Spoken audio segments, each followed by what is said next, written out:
par rapport à ce qu'il nous a dit dans la Torah Gimel, là, il va nous ramener les sources, c'est-à-dire d'où il a pris les choses.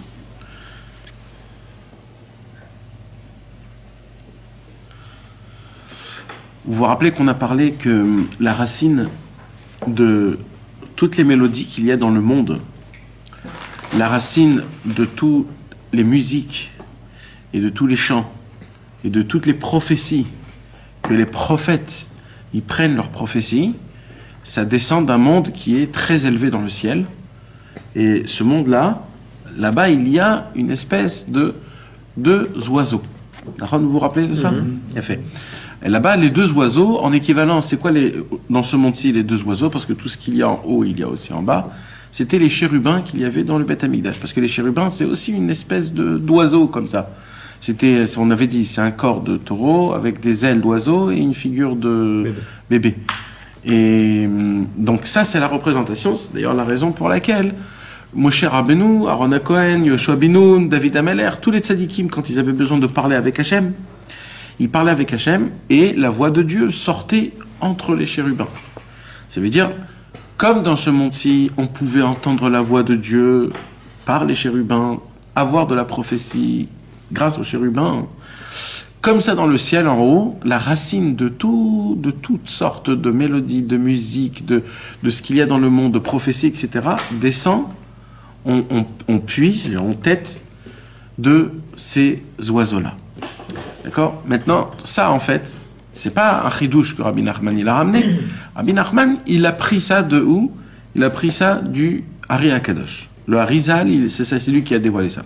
Donc, après que Rabbi Nachman il nous a fait sa démonstration pour nous faire expliquer toutes ces choses-là, là, dans le Seif Bet, on est arrivé dans le Seif Bet de la Torah Gimel, c'est là où il va nous ramener un petit peu la racine un peu de Harizal. Donc, ça va être un peu...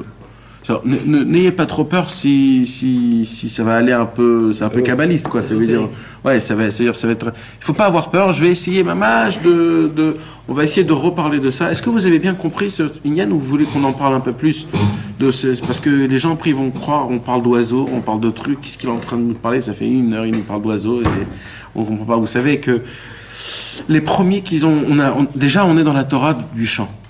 La Torah de la musique. On a expliqué que le but d'un homme, c'est qu'un homme puisse arriver à louer Hachem en chantant. C'est ça le but. D'accord? Il y a le premier niveau, c'est de parler à Hachem. C'est le premier niveau. On demande à tout le monde de parler à Hachem. Akadosh Baruch Hu, il veut qu'on crée une conversation avec Akadosh Baruch Hu, qu'on a un langage avec Hachem, qu'on puisse se laisser couler notre cœur parfaitement envers Akadosh Baruch Hu pour que grâce à ça on puisse arriver à créer un lien qui est assez fort et assez élevé. Maintenant après il y a un autre niveau, c'est après qu'une personne elle puisse oser à demander. D'accord? Tu ne peux pas demander quelque chose à quelqu'un quand tu ne le connais pas.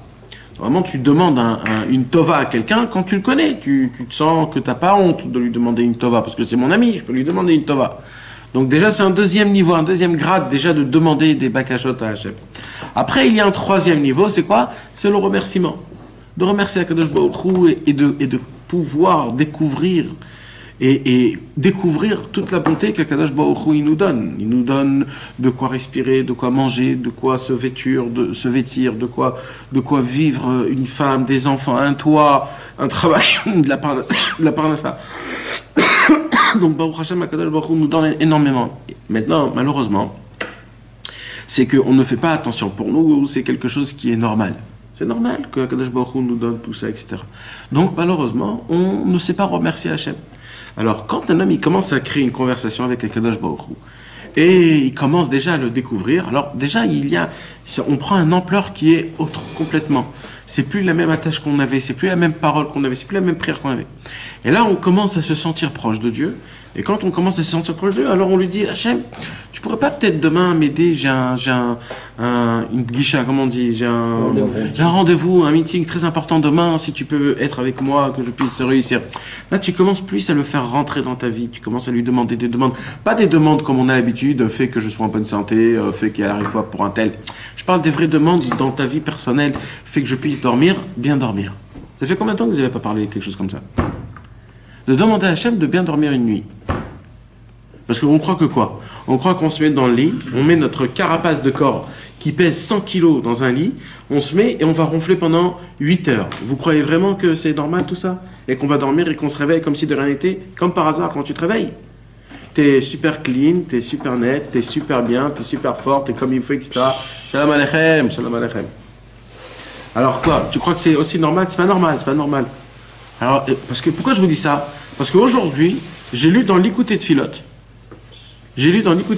Mefourash, comment Rabbi Nathan, il demande à Hachem de pouvoir dormir et que son sommeil puisse le rassasier, et que quand il se réveille, il ne soit pas fatigué, et que le sommeil puisse donner le repos à son cerveau pour que son cerveau puisse...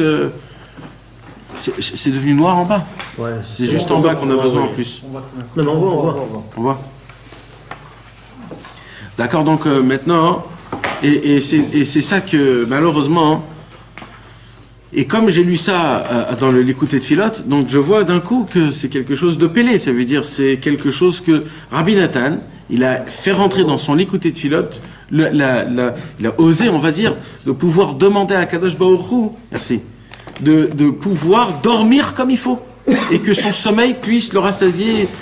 C'est des choses qu'on a besoin, et maintenant on ne va pas demander ça à Hachem, Stam. On va demander à Hachem des choses très importantes.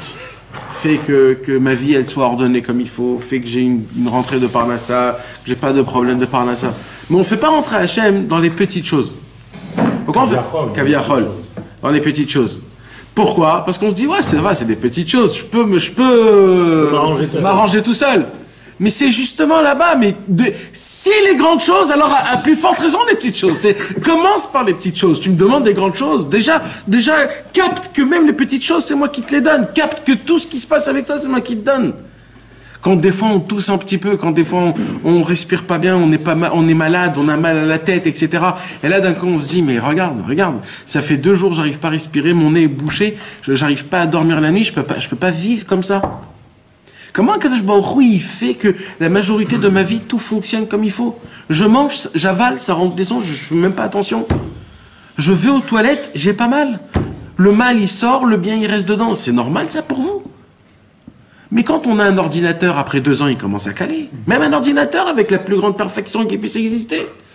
Une voiture, il faut toujours lui mettre du truc, il faut essayer de faire ça, il faut voir Tipou la serrette à la fille, mais il y a toujours un truc à faire. On a une machine qui est exceptionnelle, qui fonctionne à la merveille, et quand il commence à se trouver un truc, on commence à râler, et on se dit, oui, il est Hachem, et comment ça se passe? Non, mais mon ami, c'est parce qu'Akadosh Baruch Hu, il a une volonté qui est très grande. Akadosh Baruch Hu, il veut que tu l'associes dans ta vie. Akadosh Baruch Hu, il veut que tu lui racontes, il veut que tu lui demandes, Akadosh Baruch Hu, je t'en supplie, fais que mes boutons de ma chemise ne tombent pas. Parce que si ça tombe, ça va s'ouvrir, ça sera pas très beau. Fais que je me tâche pas. C'est des choses importantes à demander, des toutes petites choses comme ça. T'as pas demandé. Et c'est ça, tous ces ignanim-là. C'est comme ça que ça fonctionne. C'est comme ça que ça fonctionne une par une, chose par chose. C'est de faire rentrer à Kadosh Baruch Hu. Un jour, Rabbi Nathan, il a rentré chez Rabbeinu. Et moi, si je me rappelle bien, c'était aussi un bouton qui lui manquait. Alors Kadosh Baruch Hu, il a dit, tu sais, même sur ça, il faut prier. Kadosh Baruch Hu, il a dit quoi? Même sur ça, il faut l'embêter. Il faut le déranger. Mais nous, on croit qu'on dérange à Kadosh Baruch Hu, mais on ne dérange pas à Kadosh Baruch Hu. C'est tout son kiff, toute la raison pour laquelle Akadosh Baruch Hu, il a créé le ciel et la terre, le monde, les astres, toutes les galaxies et tout ce qu'il y a dans le ciel, c'est pour une seule chose, c'est pour qu'un juif en bas, dans la planète Terre, la planète la plus basse qui puisse exister, c'est de là-bas qu'on puisse parler à Akadosh Baruch Hu et qu'on dise, Ribono Shel Olam, c'est toi le maître du monde, c'est toi mon patron, c'est toi mon roi, je bouge que si tu veux, je m'habille que si c'est ta volonté, tout je fais que par ta volonté, c'est que toi ici mon roi. Et si toi tu le veux pas, les choses ne vont pas se faire. Si maintenant on capte pas ces choses-là, malheureusement, alors on perd énormément de choses. C'est pour ça qu'il dit Rabbi Nachman, de base, commence déjà à lui parler. Parle-lui de tout et de rien. Parle-lui, mais commence déjà à créer une conversation. Hachem, et vous savez mes amis, il y a un klal dans la Vodat Hachem. Et c'est même dans le monde. Quand tu vois dans ta vie que ça fonctionne pas, retourne en arrière, commence dès le début. C'est dans la Gemara. La Gemara, il n'y a pas écrit où est le point, où est la virgule, si c'est une question, si c'est une réponse. Il n'y a pas écrit tout ça. Dans la Gemara, il y a un texte, et vas-y, va comprendre. Alors, Maintenant, on va dire que tu as commencé à comprendre un petit peu l'araméen. Maintenant, qui te dit que tu as bien compris? Peut-être ce que tu es en train de dire, c'est une question, c'est même pas un truc. Peut-être tu te trompes complètement. Alors, vous savez ce qui se passe? Il y aura un moment dans la Gemara, même que tu te trompes, où tu vas arriver, et là ça ne pourra plus marcher. C'est obligé, parce que c'est obligé, c'est mathématique. Donc, qu'est-ce qui se passe? Tu vas fermer le livre? Non. Tu dis, si c'est comme ça, je remonte dès le début, j'essaye de voir là où je me suis trompé. Dans la vie, c'est comme ça, mes amis. Il dit Rabbi Nathan, il y a un klal dans l'Ikuta Halachot. Quand tu vois dans ta vie que ça ne fonctionne pas, reprends dès le début. Parce que le commencement ne s'est mal fait. Il s'est mal fait. Comme ça, il dit Rabbi Nathan. Il dit Rabbi Nathan, une des choses les plus importantes dans l'Avodat Hashem, c'est le commencement. Commence les choses bien. Si tu commences les choses bien, ça va continuer comme il faut. Mais si tu commences mal, tu vas voir qu'en plein milieu du chemin, il y aura des problèmes. C'est comme ça, c'est un klal. C'est un klal. Maintenant, qu'est-ce qui se passe? Il se passe que quand un homme, il essaye de faire des doutes, il arrête. Il essaye de parler avec Hachem, il s'embrouille. Il mélange des sujets. Il parle à droite, à gauche. Il a plein de... Qu'est-ce qui se passe? C'est qu'en vérité, il n'a jamais fait un vrai commencement d'Hidbo des doutes. On lui a dit, va faire Hidbo des doutes, c'est très important. Moi, j'ai l'habitude de dire, parce que c'est comme ça que j'ai entendu, c'est comme ça qu'on m'a appris moi-même à faire Hidbo des doutes, c'est que quand tu fais Hidbo des doutes, c'est mamash comme si tu es en meeting avec une nouvelle personne. Moi, je dis toujours un shidour. Un shidour. C'est comme si on te présente une femme, et tu t'assois, et tu dois la découvrir. Et elle veut te découvrir. Mes amis, si on n'a jamais fait ça, c'est ce soir qu'il faudrait le refaire. On s'assoit avec Hachem, et on prend tout le début, comme si c'était la première fois, en disant, voilà, Hachem, je me présente, je m'appelle Nathan, j'habite ici, et voici ma vie. Et tu commences à dérouler ta vie. Et tu commences à raconter. Et quand tu as un sujet où tu as envie d'aborder, aborde-le, n'aie pas peur. Rentre dans ce sujet-là. Après, tu dis, Hachem, je ne sais pas pourquoi je t'ai parlé de ça, mais j'avais envie de te parler de ça. Et tu vas voir d'un coup comment de 5 minutes que c'était une prise de tête, tu vas te retrouver avec 1h30. Tu vas dire, oh là là, j'ai même pas vu 1h30 comment elle est passée. Après, vous allez voir que vous allez attendre toute la journée votre heure d'Hidbo des doutes. Parce que ça va devenir une vraie... tu jettes tout ce que tu as reçu toute la journée, tout ce que tu as fait rentrer dans ta journée que tu n'as pas voulu, à chaque fois que tu as voulu t'énerver, que tu t'es pris sur toi-même de ne pas t'énerver, de ne pas mentir, d'essayer d'être un bon... Et là, tu enlèves tout, tu jettes tout. Là, tu dis, voilà Hachem, voilà ma journée, comment c'est comme ça, et c'est passé comme ça. Et je ne sais pas pourquoi je me suis énervé, je me suis réveillé du mal pied, etc. C'est parce que c'est ça en fait, c'est quoi? C'est de créer un lien. Donc après que tu crées un lien, là tu pourras faire rentrer Hachem, même dans les toutes petites choses. Fait que le café que je bois, Bezrat Hachem, il soit pas assez brûlant pour qu'il me brûle ma langue, mais qu'il soit assez chaud pour qu'il soit sympathique à boire. Oui, c'est des choses à dire aussi, ça. C'est des choses à dire et à parler à Hachem. Même si c'est pas pendant l'Hidbo des doutes. Même dans ta pensée, mais il faut le faire. Il faut toujours essayer d'associer à Kadosh Baruch Hu. Et ainsi de suite. Après que tu vas commencer à demander des choses, et tu vas voir qu'Akadosh Baruch Hu, Mamash, il t'exauce des petites choses, là tu vas commencer à dire, waouh, là je capte vraiment que c'est Mamash Hachem qui descend de tout ce qu'il fait dans le ciel, et il est là avec moi, et il m'enlève mes problèmes à droite à gauche. C'est comme le papa qui marche devant son fils, et qui éclate tout pour que son chemin il soit comme il faut, tracé. Et Akadosh Baruch Hu, il nous fait ça.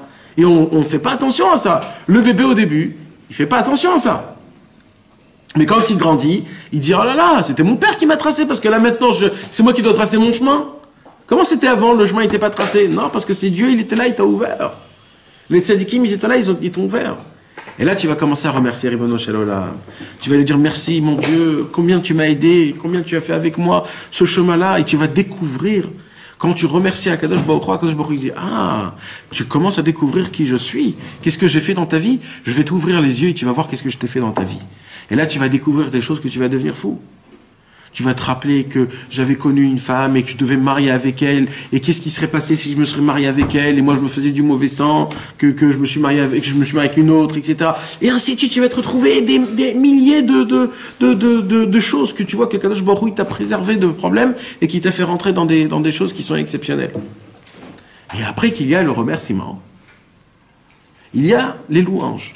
C'est quoi les louanges? C'est pas pareil que le remerciement. Les louanges, c'est comme des, je vais pas dire des proverbes, c'est pas des poèmes, mais c'est des phrases, c'est des, comment on peut expliquer ça? Ce sont c'est un remerciement avec de la sagesse. C'est un remerciement qui est construit.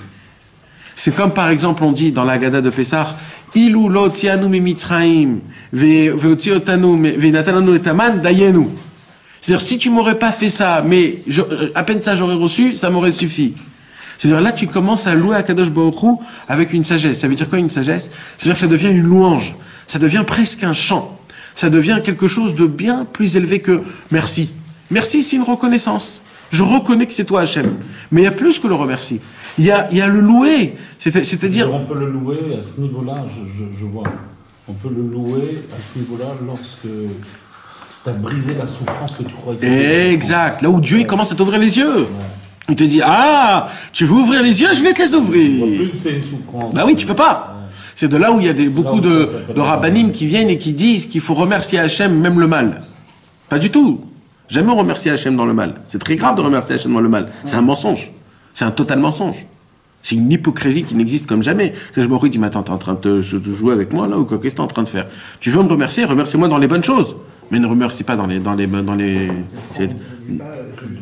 Si ça te remercie, alors je vais t'envoyer du top, tu auras vraiment de quoi me remercier. C'est une... Oh.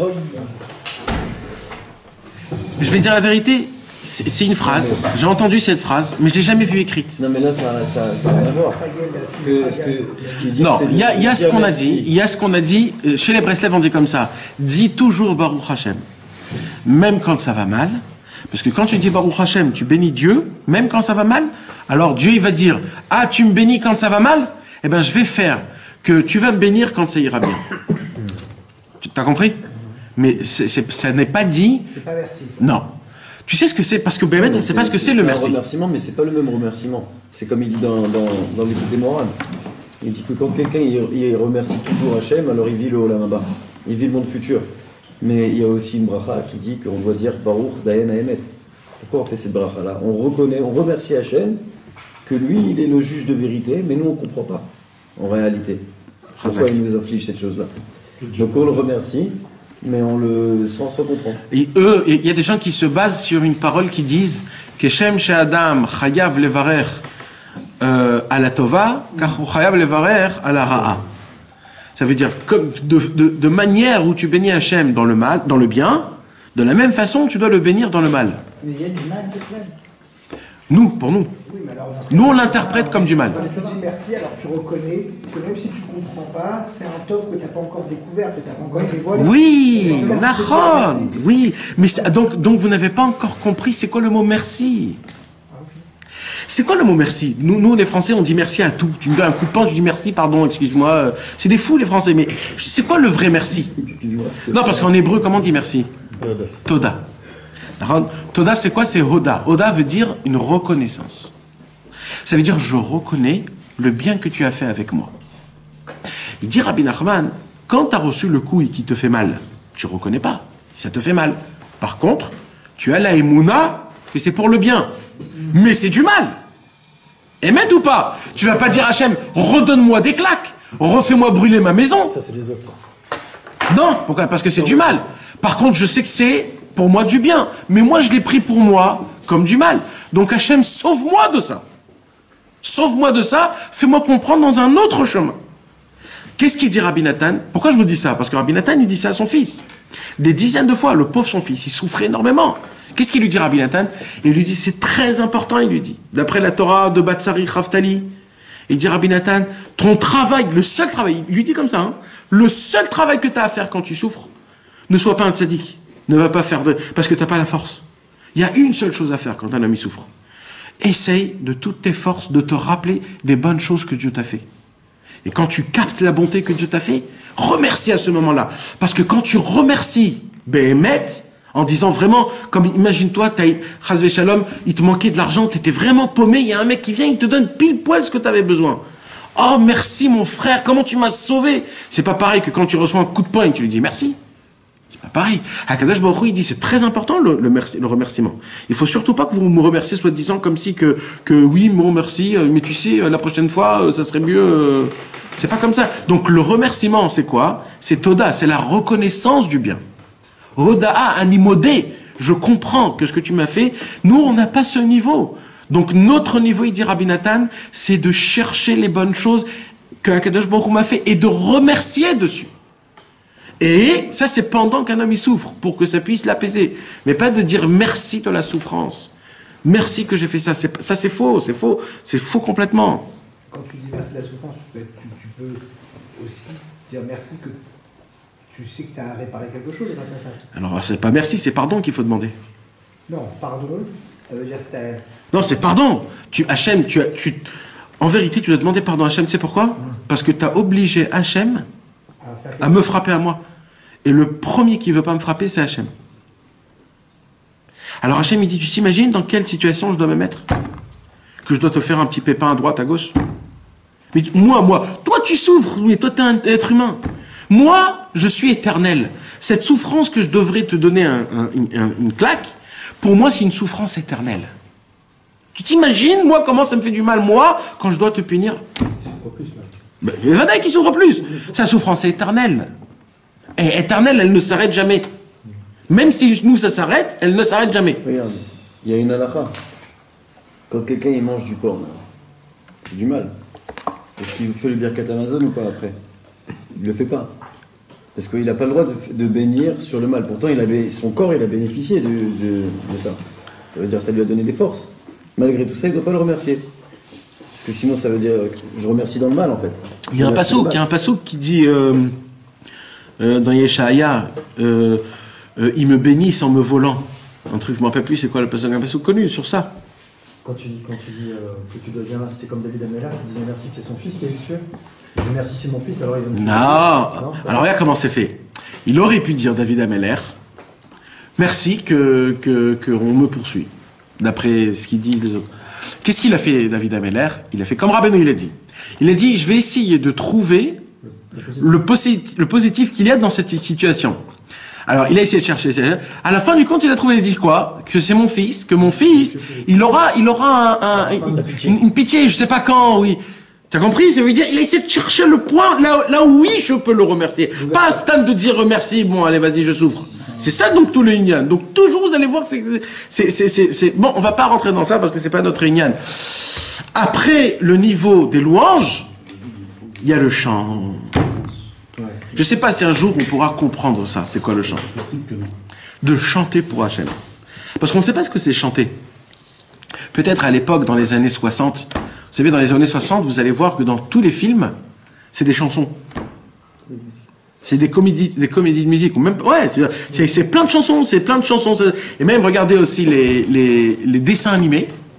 C'est rempli de chansons. C'est mamage, c'est en plein milieu, c'est des chansons. Et pendant un quart d'heure, ça fait partie du... C'est pas en plus. Maintenant, pourquoi ça c'est Parce qu'en vérité, la chanson, c'est quelque chose qu'aujourd'hui, nous, on a complètement perdu et qu'on ne sait pas ce que c'est. Mais en vérité, c'est une déclaration beaucoup plus élevée que l'amour. C'est une déclaration de connexion qu'aucune parole, aucune sagesse peut décrire. La connexion que je veux me connecter avec toi. Ce que je ressens. Alors je vais te chanter un chant. En vérité, un chant, c'est un langage qui est d'une perfection qu'on peut même pas s'imaginer, d'une beauté aussi grande que ça fait ressortir vraiment ce que je ressens, ce que j'ai envie de... Vous savez, c'est pas pour rien que tous les tzadikim, à l'époque, je parle des Rishonim, c'est-à-dire il y a 1000 ans, vous savez que tous les tzadikim, ils avaient tous écrit un chant. Tous. Vous allez voir que dans tous les Rishonim, le Rashba, le Ritva, le Ran, le Rif, tous les Rishonim à la fin des Gemara, vous allez voir au tout début de leur livre, ils écrivent tous un chant. De quoi ils parlent le livre, avec leur nom, avec des trucs. Pourquoi ils ont fait ça? Parce que c'est ça, là, ils sont arrivés à un niveau de chanter pour le Ham Israël, de chanter pour Akadosh Baruch Hu. C'est une exprimation qu'ils expriment leur sentiment qui est très enfoui en eux, que c'est le plus proche. Vous vous rappelez ce que je vous ai dit? Pourquoi la musique, la mélodie, elle a la possibilité de nous attacher, de nous faire changer de sentiment en un clin d'œil? Pourquoi? Oui, mais pourquoi? Pourquoi Dafka? Parce que, qu'est-ce qui s'est passé? Dans le ciel, il y a tout le temps de la musique, que de la musique. Donc notre Neshama, elle est bercée tout le temps dans la musique.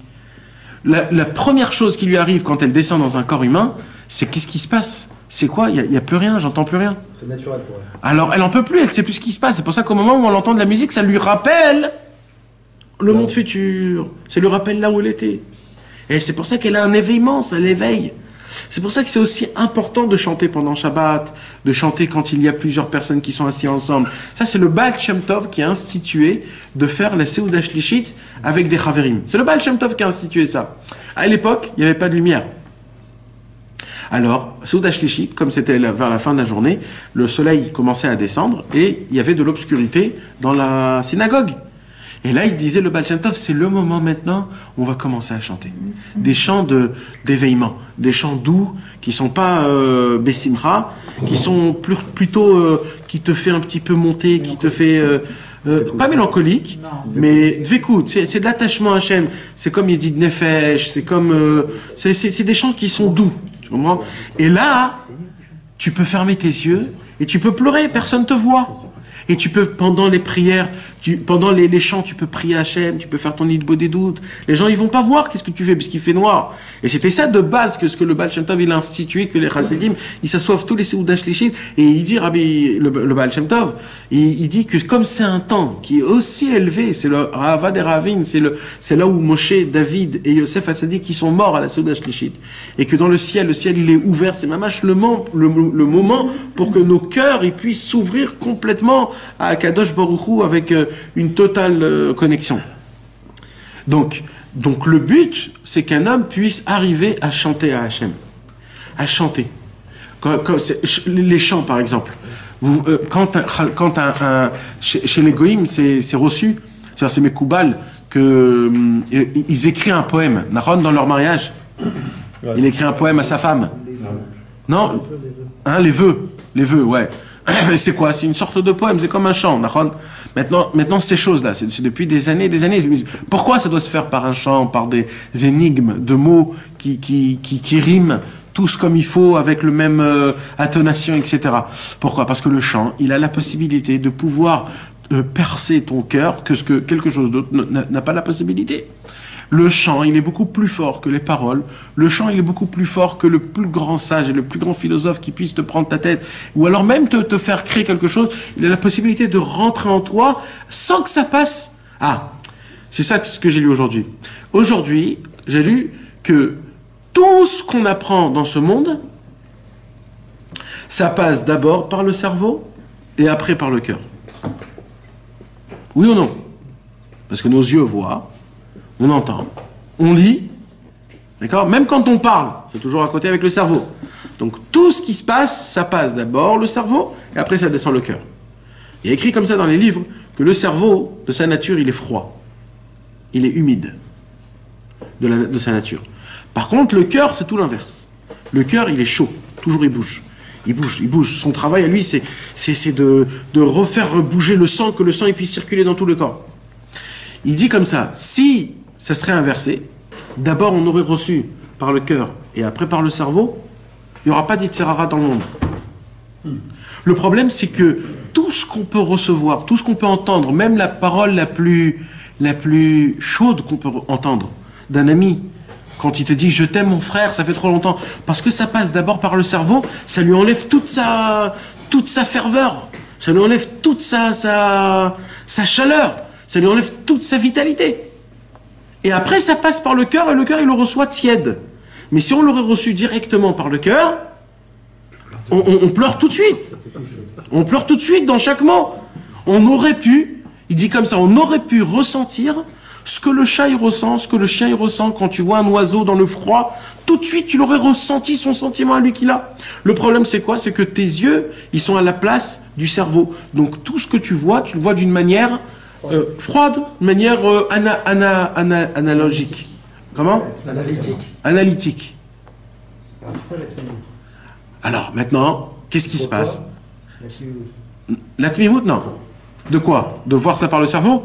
Non, ça veut par le cœur. Celui qui est tmimout. Ouais. Alors ça veut dire qu'il ne va pas réfléchir dans sa tête à faire des calculs et tout. Ça va directement. C'est ça. C'est ça, exactement. Exactement. Ken. Exactement. C'est énorme. La petite tête qui est passée comme as. Donc c'est exactement comme ça que ça fonctionne. Mais on saurait... Exactement comme ça. Donc le but de tout, mes amis, c'est de pouvoir chanter à Hachem. Maintenant, allez, Bechavot, mes amis, ne soyez pas des... Non, Parce qu'il nous a niqué. on est juste en train de réfléchir comment ça va se passer. Non mais vas-y, mettez... Ne faites pas de manière. Soyez des humains normaux, des êtres humains. Juste, essayez d'être Roukasim. Trop dégueulasse. Oh là, je ne vais même pas rentrer dans la temps encore. Mais non. Mais parce que en vérité, j'ai peur. J'ai peur du froid que ça va se faire dès que je vais dire 2-3 mots comme ça du Hari Akadosh. Non. Quel froid. On étudie ça le matin, au petit déjeuner. Ouais. D'accord. Ce soir, Bezrat Hashem, on va parler de David Ameller. On va parler de David Ameller, d'un midrash que j'ai lu qui m'a fait froid au dos. Tellement que j'ai appris quelque chose que je ne savais pas et qui m'a vraiment... Ok. Ouais, ça m'a mais d'une manière positive, ça veut dire ça m'a mâche. Top.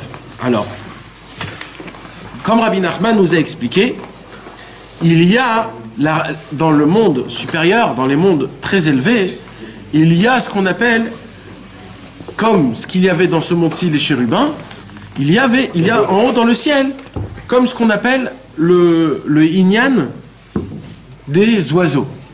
Comme les oiseaux, c'est la création que Kadosh Baruch Hu a été machlit. Comment dit il a été machlit? Il a décidé. Qu'il a décidé que ça soit les seuls et les premiers qui vont chanter dans le monde. Et que tout leur travail, ça sera de chanter. Parce que qu'est-ce qu'ils font les oiseaux? Ils chantent. C'est eux qui chantent tout le temps. Ils bénissent Hachem, ils louent Hachem, toujours en chantant. Amen. Donc Akadosh Baruch Hu, c'est pas pour rien qu'il a choisi que ce soit les oiseaux qui chantent. Et que de là est venue en vérité toute la mélodie qu'il y a dans le monde. Alors il dit Rabbi Nachman de Breslev, comme il y a dans la sainteté, les oiseaux de la sainteté, là où toutes les bonnes choses descendent, c'est-à-dire les bonnes musiques, les mélodies, la prophétie, le chazan, etc., etc., il y a, que Dieu nous en préserve, mida keneged mida, comme il y a dans la sainteté, ça existe aussi dans l'impureté. Dans l'impureté, il y a aussi deux oiseaux. Maintenant, c'est quoi la différence entre les oiseaux de la pureté et les oiseaux de l'impureté? C'est de où ils... Ouais, mais c'était quoi le nom, le mot que tu avais dit? Puiser. Ouais. Ouais, bon. C'est de où ils puisent, d'où ils têtent. Alors, il y a tété, hein? Là, il s'alimente. Il puise. Il y a comme ce qu'un homme, il s'alimente de sa maman, c'est-à-dire dans la poitrine. Et il y a les animaux que eux, ils têtent de plus bas. C'est là où il y a la herva, là où il y a les organes sexuels. D'accord? Alors, en vérité, nous, on ne voit pas de différence. Mais pour la Torah et pour la Kabbalah et pour c'est des mondes de tétés d'en haut et d'en bas. C'est des mondes. C'est pas pareil du tout. C'est des mondes. D'ailleurs, c'est pour ça qu'ils sont animaux et c'est pour ça qu'on est des êtres humains, tout simplement. C'est aussi ça. Et si nous, on a un peu de bestialité, c'est parce qu'on boit du lait de vache et des choses comme ça. Ça donne de l'attrait. Je vous ai dit, normalement, le lait de vache et de ça, c'est que quand une personne elle est malade, après la Torah, qu'on lui donne pour qu'il se renforce. Mais bon, aujourd'hui, on est dans un autre monde, malheureusement, et que c'est pas ça qui nous manque. Hein. Déjà qu'on se renforce dans les vraies bonnes choses, et après, on verra le reste. Ouais. En dernier, le lait. Top. Alors, Rabbi Nachman de Breslev, donc, il ramène, comme je vous ai dit, la partie de là où il a appris ça. On a dit, alors je lis dans le Seif Bet de la Torah du Likutei Moharan, la Torah Gimel. Alors, il dit comme ça, Rabbi Nachman, Ve'ita bekitve Harizal, c'est écrit dans les écrits du Harizal, Ki tziporim sheba klipa, les oiseaux qui sont de l'autre côté, dans le côté écorce, c'est-à-dire dans le mauvais côté. Em mochin shebemalchut de klipa. D'accord? Alors, je vous ai donné une feuille, mes amis. Vous voyez sur la feuille? Ouais. Alors, je vais vous expliquer déjà comment ça fonctionne. N'ayez pas peur. Donne-moi une, s'il te plaît. D'accord? Alors, n'ayez pas peur.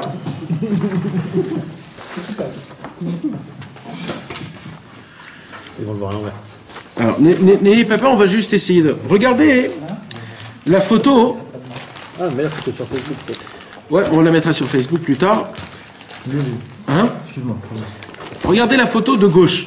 D'accord? Dans la photo de gauche, il y a les 10 sphères.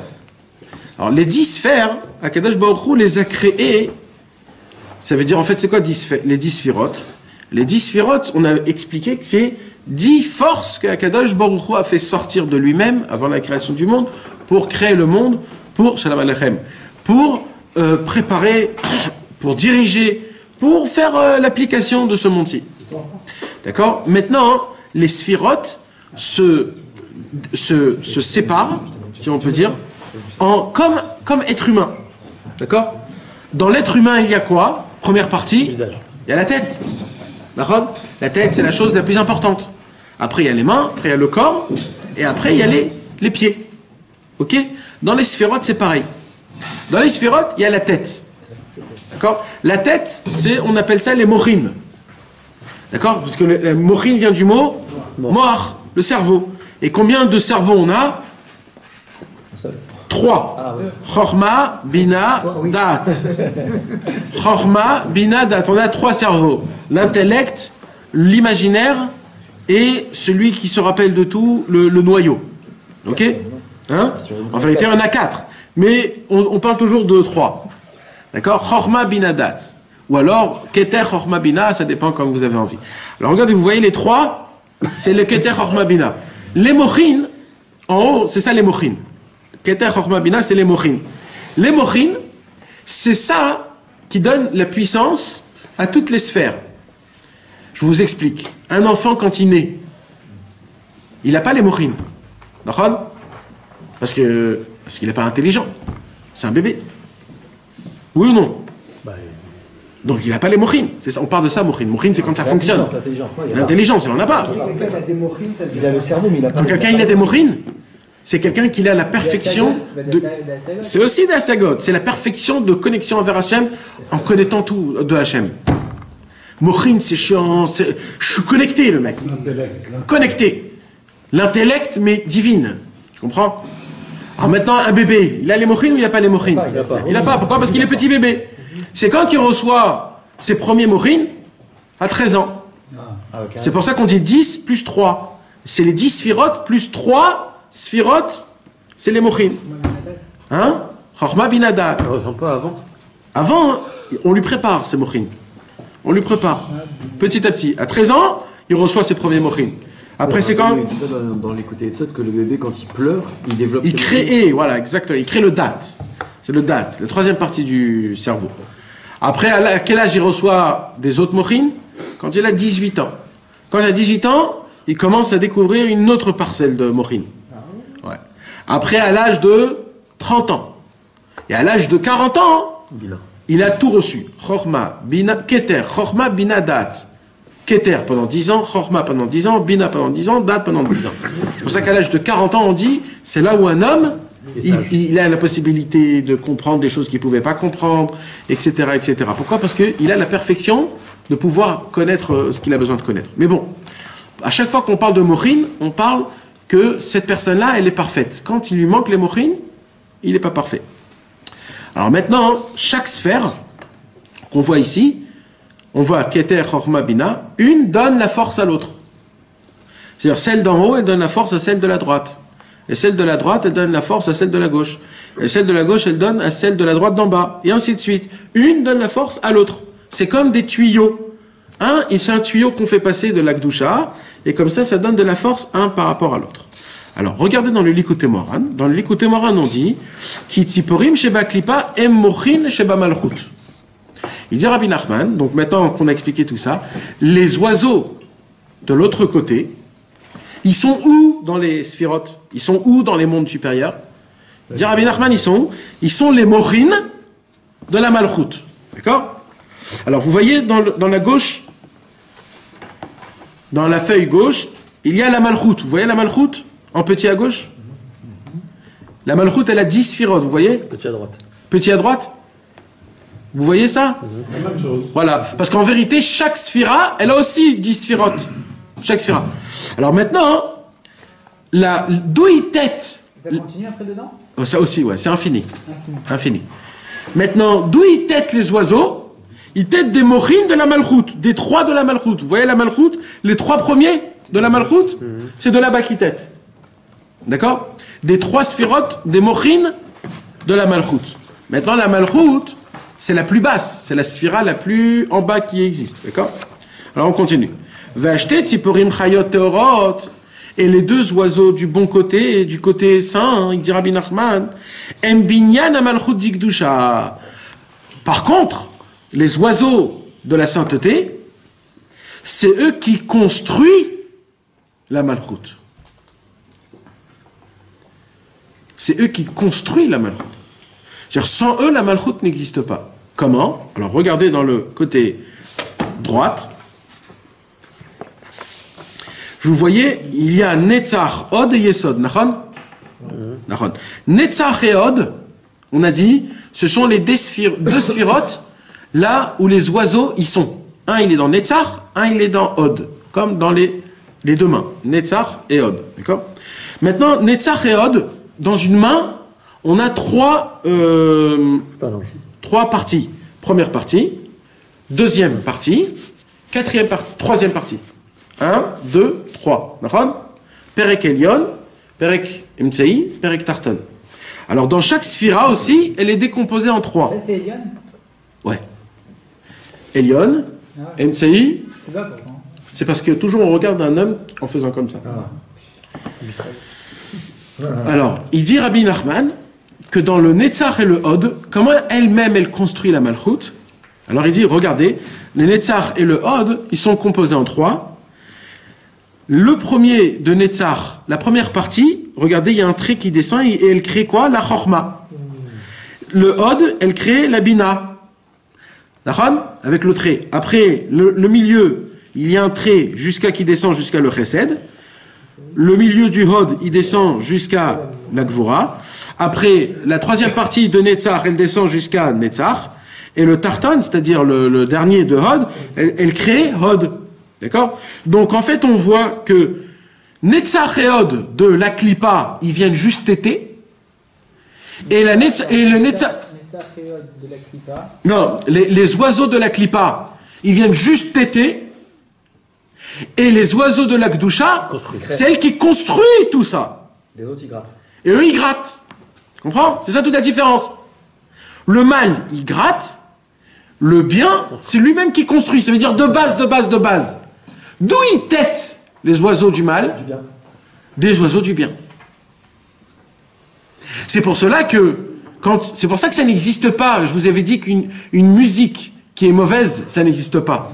Parce que la racine, la source, elle est propre parce que ça vient des oiseaux de la Gdusha. C'est eux-mêmes qui créent la sphira de Malchut. Mais d'où ils puissent leur énergie pour construire alors? Qui? Bah les oiseaux de Gdusha. De Netzach et Hod. De la prophétie. Les oiseaux de la Gdusha, ils se tiennent un dans Netzach, un dans Hod, tête en haut. et eux, ils sont là-bas. Tête en haut, Et ça, d'en haut, ils créaient, les oiseaux, la sphira de la C'est Malchut. ça quand on te dit tête en haut, tête de ça. Non, mais ici on dit qu'ils construisent, oui. Ouais, ils construisent la Malchut. D'accord. Ils prennent de Netzach et de Hod. Et de Hod. Voilà. Mais si tu dis que c'est infini, Ouais. c'est qu'il y a encore quelque chose derrière. Donc il y a bien quelque chose d'où ils puisent. Puisqu'à chaque fois ça se régénère.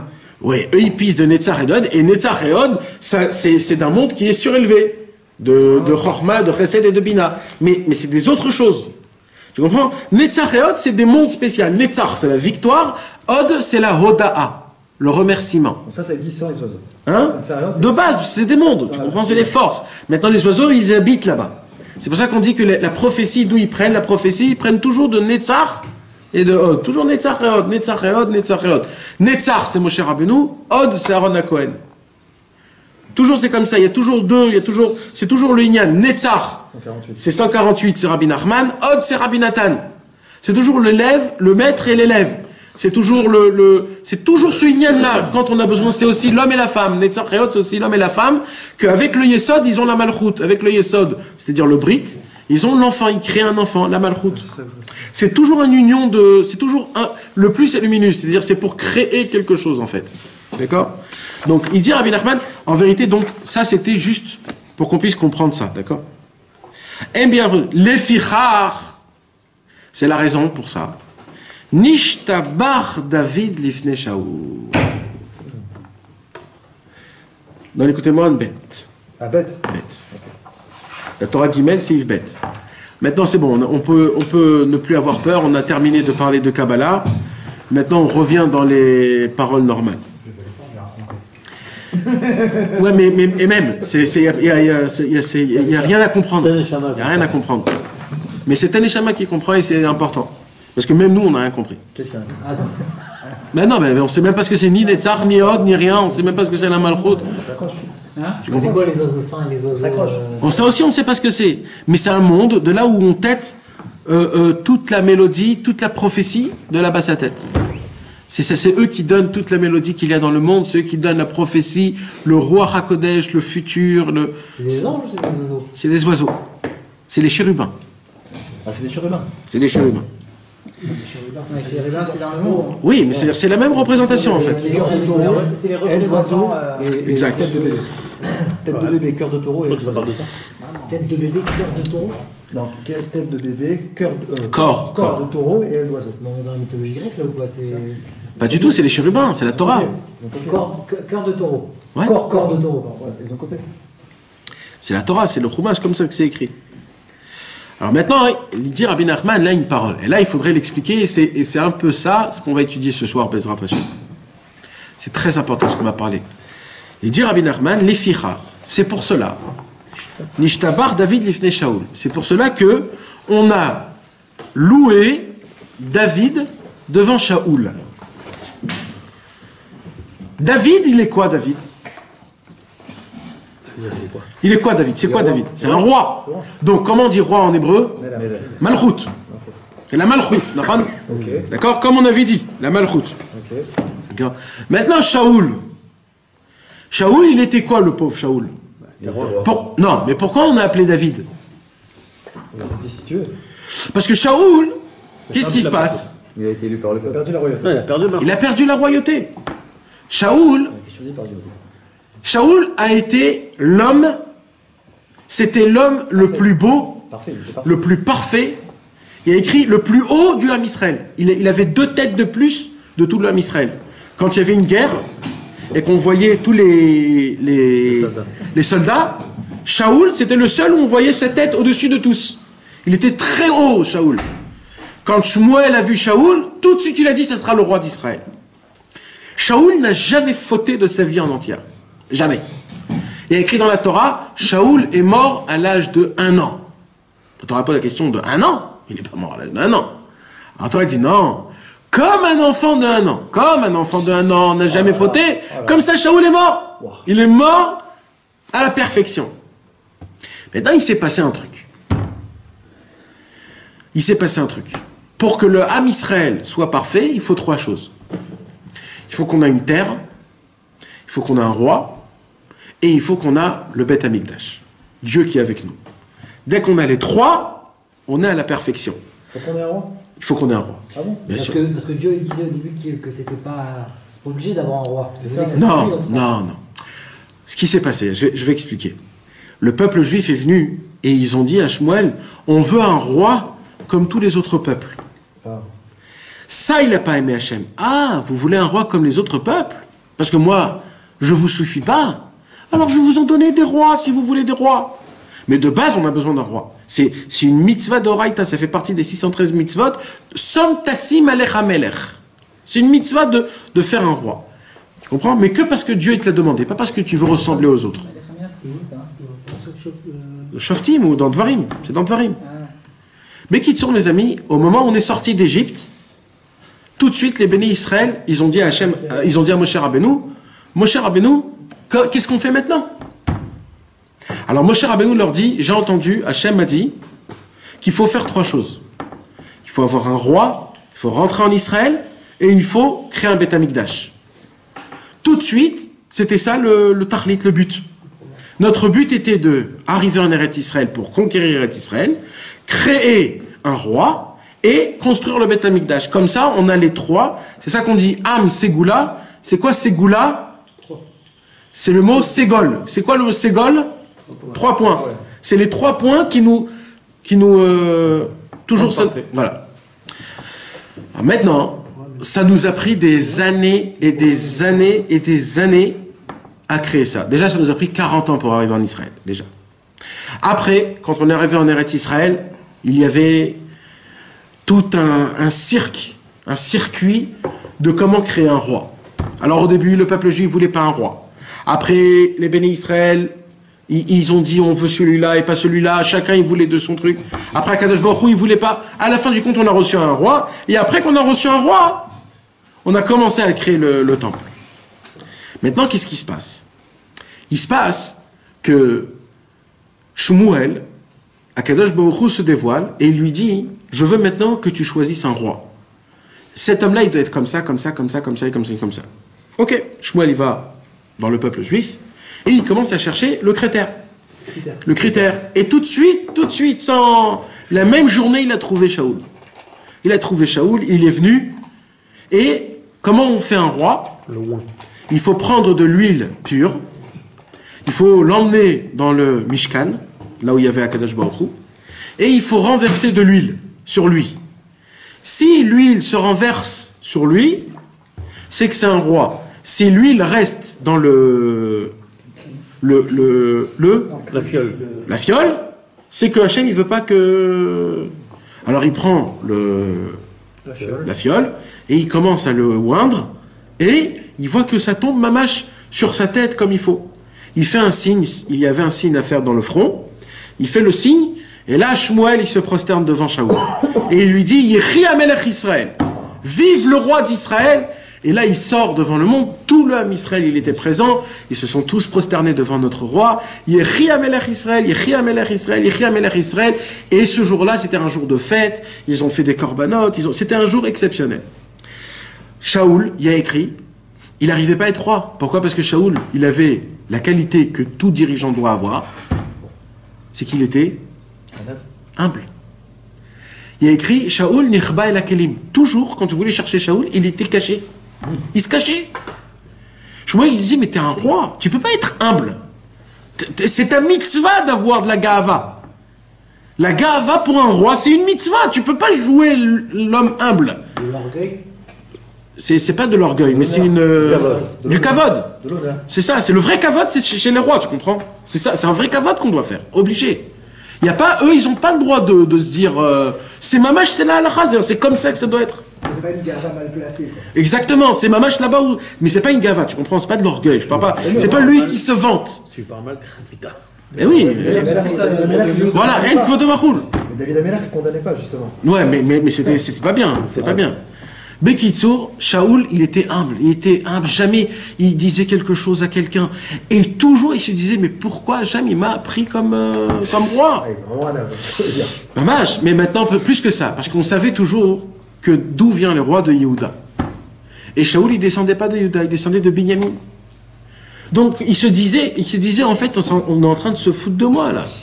Mamash, il se disait comme ça. Top. Et il y avait la providence divine. Toute guerre qu'il allait en guerre, Shaoul, il voulait être le premier. Il a dit, normalement, les rois, ils sont les derniers. Moi, je me tiens le premier dans la guerre. Et ça, à l'époque, c'était du tête-à-tête. Ça veut dire, Shaoul, il disait, s'il y a quelqu'un qui doit prendre une flèche, c'est moi le premier qui va prendre une flèche. Et Akadosh Baruch Hu, quand il a vu ça, il faisait que mamash, il y avait des miracles, que toutes les guerres, il les gagnait, il n'y avait rien qui se passait, il n'y avait pas de mort, il y avait des trucs. Pourquoi? Parce que mamash, c'était un homme tzaddik. Shaoul, c'est quelque chose qu'on ne peut même pas s'imaginer. Shaoul Amelech. Ouais, Akivat Shaoul, Bémet, c'est pas pour rien, Bémet. Jusqu'à où Shmuel, il a dit, tu sais Shmuel, il lui a dit à Shaoul, il dit, maintenant qu'on a un roi, le peuple juif a un roi, t'imagines? Le premier roi d'Israël, c'est jamais eu ça dans le monde. Il faut faire quelque chose que si on fait ça, c'est fini. Il y aura pas plus fort que nous. Il lui dit quoi? Et il lui dit, tuer Amalek. Il faut envahir Amalek. Tant qu'il y a Amalek, Hachem ne peut pas s'asseoir sur son trône. Mais Amalek, c'est quoi? Il était, vous étiez perse, c'était qui Amalek? C'était Amalek. Oui, d'accord, mais- C'était les descendants de Esav, Édom. Quel pays, il veut dire? Donc il n'y avait pas de pays, c'était juste Non, Amalek. c'était Amalek, les descendants de Amalek. Ils n'avaient pas un pays? C'était un homme, je sais pas. Je sais pas. Amalekim, les Amalekim. Les Amalekim, mais c'était pas un pays, je crois que c'était vagabond, c'était un peuple. C'était un peuple. C'est une grosse mission alors. Ouais. Non, mais ils étaient groupés, ça veut dire c'était des gens qui étaient très sages, c'était des gens qui avaient des grandes combines, tout le monde en parlait de Amalek tout le temps. Ils étaient très très sages. Pourquoi ils étaient très très sages? Parce que c'était des bâtards. Il y a écrit dans la Gemara qu'un bâtard, il est très sage. Ah ouais. Il a une chorma très très spéciale. Un mamzer, ouais. Ouais, l'acrobate, il est intelligent. Selon le... Comme la Torah le dit. Ouais. Alors lui, il a Yishuvdat de Fod. Pas Yishuvdat, une chorma. Une sagesse très très puissante. Comme ça, c'est comme ça que Hachem il a fait les choses. Et donc les Amalekim, puisque c'est des mamzerim tous, parce que d'où ils viennent les Amalek, c'est Esav qui s'est marié avec une femme, et après quand il a eu un enfant, une fille, et après Esav, cette fille elle s'est mariée avec quelqu'un, et Esav, il a violé sa propre fille quand elle était femme Oh là là. d'un quelqu'un d'autre, et de ça est né Amalek. Et donc ça, c'est le Mamzer. Et ça, c'est Mamzer, fils de Mamzer, il dit Rashi. C'est Mamzer, fils de Mamzer. Donc lui, Amalek, c'est le Mamzer en embellie de folie. Donc la crasse, elle est tellement grande. D'embellie de folie. C'est-à-dire, Amalek, c'est interne, c'est pas une personne. aujourd'hui, à l'époque, c'était un peuple, un vrai peuple. Un peuple, c'est pas une personne, c'est pas le roi Amalek ou. C'était un peuple. Mais c'était surtout le roi, mais c'était tous ses enfants, il a engendré énormément de... Herman. Donc la première chose qu'il demande à Shaoul, donc, c'est enlever complètement Amalek. Shaoul, il dit, j'attendais que tu me le demandes. Parce que qui veut pas exterminer? C'est le mérite le plus grand au monde. Shaoul, il vient, et il dit, cette fois-ci, on va pas tous sortir en guerre. Cette fois-ci, je vais pendre une poignée d'hommes, le top niveau de la guerre du Ham Israël. Il y a une marloquette exactement combien il a pris. Si je me rappelle bien, c'était une quarantaine de poignées de... C'était tous les élites du Ham Israël. Tous des commandos de... Et là-bas, la halakha, c'est que tu es obligé de tout exterminer. Les vaches, les moutons, tout. Femmes, enfants et troupeaux. Tout. Hommes, femmes, tout. Tu dois rien laisser. Même leurs habits, tout. Amalek, il faut rien laisser. Même pas une photo. Rien. Il faut exterminer. Il se prépare, Shaoul, il disait, sachez, vous savez qu'avant d'y aller en guerre... Attends, tu dis c'est que Shmuel qui dit ça, mais est-ce que c'était un ordre de Dieu ou c'était tout simplement une mitzvah? En fait, Une mitzvah, c'est un ordre de Dieu. Et tout ce que Shmuel il dit, ça descend de Hachem. Oui, parce que c'est un prophète. Ah. Donc, qu'est-ce qu'il fait, Shaoul? Mais ça, c'est déjà écrit dans la Torah de base. Moshe Rabbeinu, il avait dit ça parce que Amalek, c'était déjà un combat depuis Moshe Rabbeinu. C'est-à-dire, ça fait des centaines, ça fait des décennies qu'on est en train de combattre Amalek et qu'on n'arrive pas. Donc là, Shaoul, il dit maintenant qu'on est roi, c'est maintenant qu'on va exterminer tout. Tov. Vous savez qu'avant de rentrer en guerre, c'était comme Yom Kippour. On ne dormait pas avec sa femme. Toute la nuit, il fallait être réveillé. C'était un jour de tchouva, de slichot. C'était un jour mamash de tchouva virat shamayim. Mamash, c'était kadosh. Et comment ils allaient à la guerre, mes amis? Comment ils allaient à la guerre? Ils allaient à la guerre, mes amis, avec le talit et les tefilines. Ah bon? Ouais. Non, mais parce que mamash, c'est très important, la guerre c'est kadosh. Je comprends, c'est pas stam une guerre, c'est une vraie guerre de Dieu, c'est une milchamat mitzvah. Alors, ils sont allés à la guerre et ils ont exterminé tout Amalek. Ils ont tué hommes, femmes et enfants. Ils ont tout tué, ils ont tout envahi, ils ont tout éclaté. Sauf une chose. Les enfants. Le roi Amalek, il a dit, celui-là, je vais me le faire farcir. Alors, celui-là, il a tout tué, il a pris le roi d'Amalek, c'est-à-dire le sang pur, et il a dit, celui-là, je l'emmène avec moi dans le cachot, et on va se le faire kiffer, celui-là. Vous n'avez pas le droit de faire ça. Hein? Vous n'avez pas le droit de faire ça. Alors, ça c'est moi qui vous le dis, hein, Chas v'Shalom, mais vous m'avez compris. En vérité, La halakha, elle dit comme ça. En vérité, la Gemara, elle nous raconte que Shaoul, il s'est dit, qui je suis, moi, d'envahir le propre ennemi de Dieu? Je suis un 0 de 0. C'est bien sûr, c'est que Shmuel qui peut faire ça. Moi, je suis rien, moi. Donc la vraie mitzvah, c'est comme le sioum, un sioum de Gemara. La vraie mitzvah, ce sera Shmuel qui va la faire. Il va terminer le roi. Alors il a amené le roi et il l'a mis dans la prison. Qu'est-ce qui se passe? Ils rentrent tous chez eux à la maison, fatigués de la guerre. Ils dorment. Shmuel aussi, il dort. Et Shmuel rêve. Il rêve de quoi? Il voit le manteau de Shaoul qui se déchire. Dès qu'il voit ça, il se réveille en sursaut, en panique. Il court vite chez Shaoul. Qu'est-ce que t'as fait? Qu'est-ce que t'as fait? Qu'est-ce que t'as fait? Shaoul lui dit, mais j'ai rien fait, on a tout fait comme tu nous as dit, il n'y a plus rien, il ne reste plus rien. Il lui dit, non, mais qu'est-ce que t'as fait? Il lui dit, non, mais je t'ai laissé le roi pour toi, c'est toi qui dois le faire. Mais qu'est-ce que t'as fait? Dans le ciel, on m'a fait montrer que tu seras plus roi. Toute ta descendance sera des gens simples. Il n'y a plus de royauté pour toi. C'est plus toi le roi. Comment t'as fait quelque chose pareil? Il lui dit, mais ça va, on va le tuer là, c'est bon, ça fait rien. Elle lui dit, c'est foutu. Il lui dit, qu'est-ce qui se passe? Il lui dit, j'ai vu dans le ciel que dans la prison, là où tu l'as mis, il y avait juste à côté de la prison, dans notre cachot, il y avait une femme. Qu'est-ce qu'il a fait, le roi de Amalek? Il était sage. Il a dit, avant qu'on me tue, je vais laisser une descendance. Qu'est-ce qu'il a fait? Il est allé avec elle là-bas. Lui, on l'a pris, on l'a déchiqueté. Mais elle était tombée enceinte. Maintenant, elle, je ne sais pas comment elle est sortie, parce que c'était en dehors de... Et on ne sait plus. Et de là, a continué encore la racine de là où vient Amalek. Depuis ce jour-là, Shaoul est devenu fou. Comment j'ai pu me tromper? Mais il est devenu mamache, malade, mental. Il était devenu fou. Fou. Comment j'ai pu me tromper? Comment c'est possible d'être un imbécile comme ça? Comment? Et il est devenu fou. Il y a écrit qu'il sortait plus de sa tente. Il était plus là. Il commençait à devenir fou. Alors il demandait à ces gens, amenez-moi des instruments. J'ai besoin qu'on me joue, parce que là j'en peux plus, là, je vais mourir. C'est là où on a emmené David. David, il vient, et il a commencé à jouer de la harpe. Pour la première fois de sa vie, Shaoul, il s'est apaisé. Il a entendu la musique jouer de David Ameller, ce qui est notre Torah, lui a fait faire connecter directement dans l'endroit là où il fallait. Et là, qu'est-ce qu'on a dit? On a dit que c'est la malchoute, c'est les oiseaux qui créaient la malchoute, Nahon?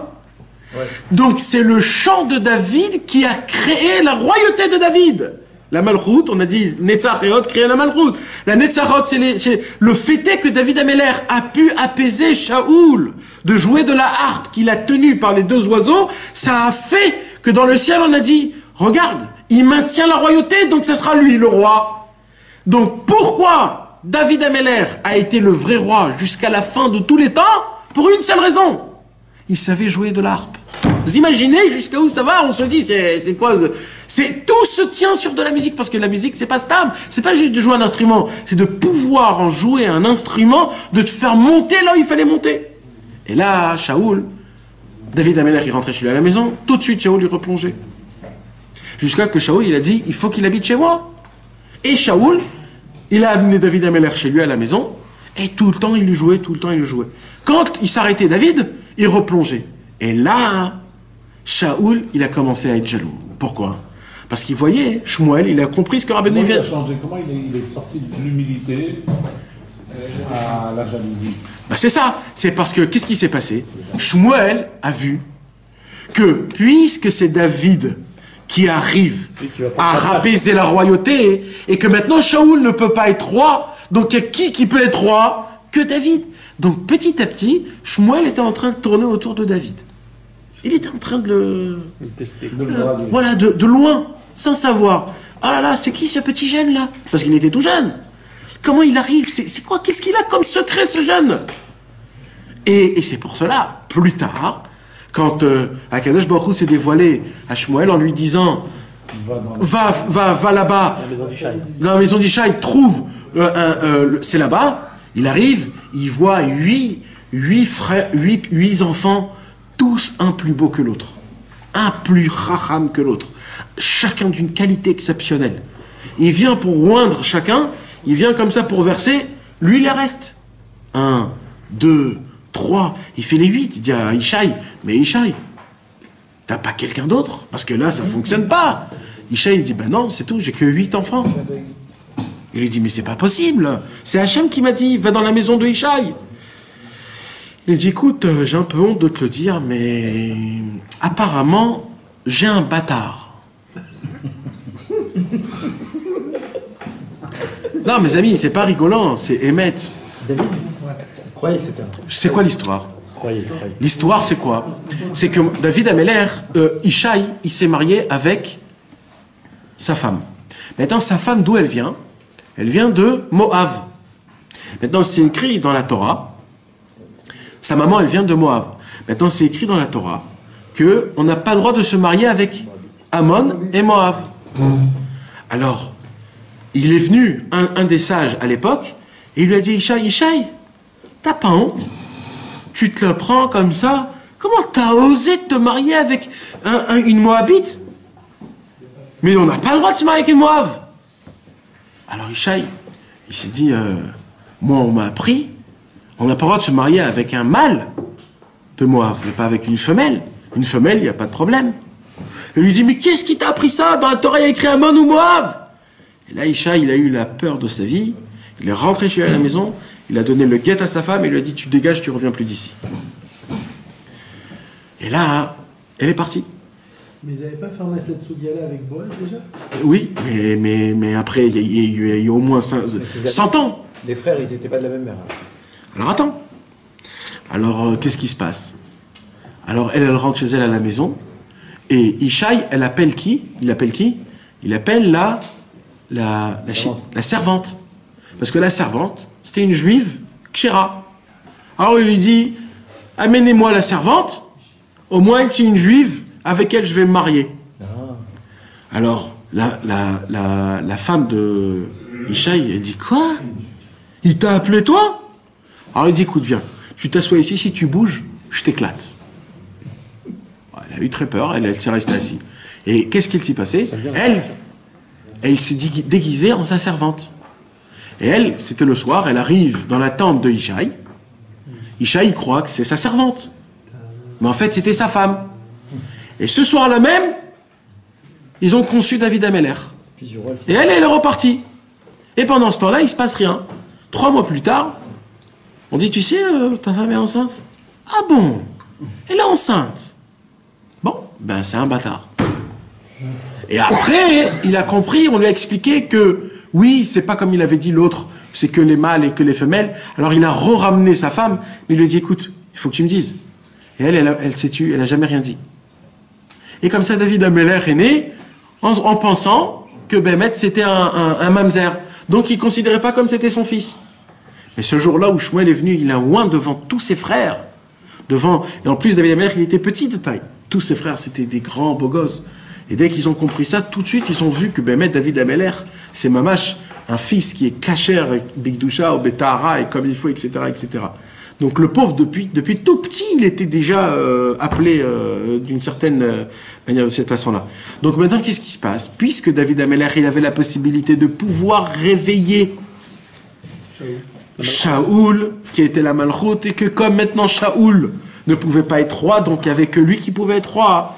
Et tout ça grâce à quoi? Grâce à son harpe, grâce à la musique. Car il faisait de la musique pour Hachem. Il a atteint le plus haut niveau de Hitbodedut. Le plus haut niveau de Hitbodedut, c'est d'arriver à chanter pour Hachem.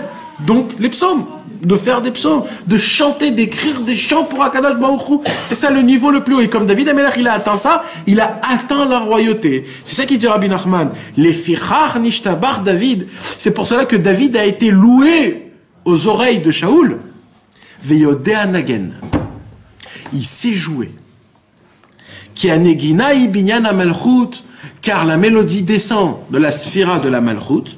Les Karaoyu la Malchut, c'est pour cela qu'on a rendu David Améler, le roi, puisque c'est David lui-même qui a créé la Malchut, comme on a vu dans la petite feuille. Pourquoi? Parce que c'est Netzar Ve'od qui construit la Malchut. Et que en chantant et en dansant et en louant Kadosh Baruch Hu, il a créé la Malchut David Ameler. C'est pour ça que c'était que David Ameler qui avait la possibilité de devenir roi. Vezé Shekatu Vetzlo, c'est pour ça qu'on dit sur David Ameler, on dit Me'achar alot aviu. C'est dans un psaume de Teilim, dans le psaume numéro 78.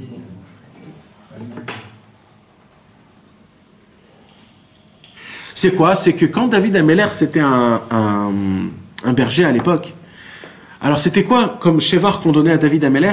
C'est que David Ameler, il savait donner comment et de quoi à manger à ses comment on dit? Un berger, il berge à son troupeau. Il savait donner de quoi manger à son troupeau, chacun d'après la dose exacte. Dans le ciel, on a dit, regardez, un berger qui sait donner exactement à son troupeau la quantité exacte de combien il faut qu'il mange, de combien il faut qu'il va marcher, combien il faut qu'il dort, etc. C'est que lui qui peut être un roi. Il pourra tenir son troupeau dans le futur avec le peuple juif. Et là, Rabbi Nachman, il fait un jeu de mots comme il a l'habitude de faire. C'est que Ménikot vient du mot tété. Ça veut dire, comme il savait, c'est un jeu de mots, hein. Ça veut dire, il savait faire téter son troupeau, chacun exactement comme il a besoin, hein, comme un enfant. Pourquoi Akadosh Baruch Hu, il a fait rentrer une sagesse exceptionnelle quand un enfant il tète de sa maman? C'est que quoi? C'est que quand un enfant il tète, Akadosh Baruch Hu n'a pas fait un trou comme le biberon où tout le lait il sort par-dessus. Akadosh Baruch Hu a fait une sagesse qui est exceptionnelle, c'est que dans le sein en lui-même, il y a plein de petits trous pour qu'un tout petit peu de lait puisse rentrer exactement ce qu'il faut et ce qu'il a besoin, pas que ça l'étouffe, pas qu'il en manque, exactement la quantité de ce qu'il a besoin le bébé. Et plus il aspire, plus ça sort exactement la quantité. Vous comprenez ce que je suis en train de dire? C'est pas juste un seul trou, c'est plein de petits trous. Et il dit, c'est de la même façon que David Ameler, il avait une connexion pareille de pouvoir donner au Ham Israël, quand il était roi, à chacun de la Gdusha, de la Tahara, etc., etc., etc. Maintenant, je voudrais vous dire un midrash que j'ai lu aujourd'hui. Puisqu'on voit, et qui touche mamash notre Torah, c'est exceptionnel comment Rabbeinu, il a tout attaché à ça. On dit que David Ameler donc avait la possibilité, c'était le number one, qu'il avait la possibilité à pouvoir faire réveiller nos cœurs, notre cerveau, notre neshama, pour servir Hachem en passant par la musique. Vous savez qu'est-ce qu'il y a écrit quand David Ameler est mort? Qu'est-ce qui s'est passé? Il y a écrit que le soleil s'est éteint. Et la lune, le soleil s'est éteint et la lune s'est éteinte. Comme ça il dit le Zohar HaKadosh. Alors le Zohar HaKadosh pose la question, c'est-à-dire quoi que le soleil s'est éteint? Il n'y avait pas de journée, c'est-à-dire quoi il s'est éteint? C'est-à-dire quoi que la lune s'est éteinte? Il a perdu sa clarté? Non. Il dit comme ça, David Ameler, il avait une qualité exceptionnelle. C'était quoi la qualité de David Ameler? Il dit le Zohar HaKadosh, c'est que toute la journée, il étudiait Torah Shebirtav et Torah Shebe'al-Peh en chantant. Et à voix haute. Il étudiait la Gemara à voix haute. Avant que la Gemara était déjà faite, il étudiait la Gemara et la Torah à voix haute, en chantant. Quand les gens passaient à côté de la maison de David, tellement ils étaient attirés de ça, c'est qu'ils venaient pour écouter David Ameler. Donc en fait, ils étudiaient en fait. Et un, et deux. Et il dit comme ça la Gemara, tant que David Ameler était vivant, tout le Ham Israël étudiait la Gemara tous les jours. Comment? Parce que David Ameler, il s'asseyait, il étudiait en chantant, c'était tellement exceptionnel que tout le Ham Israël arrêtait de travailler, il venait que s'asseoir et étudier toute la journée la Torah.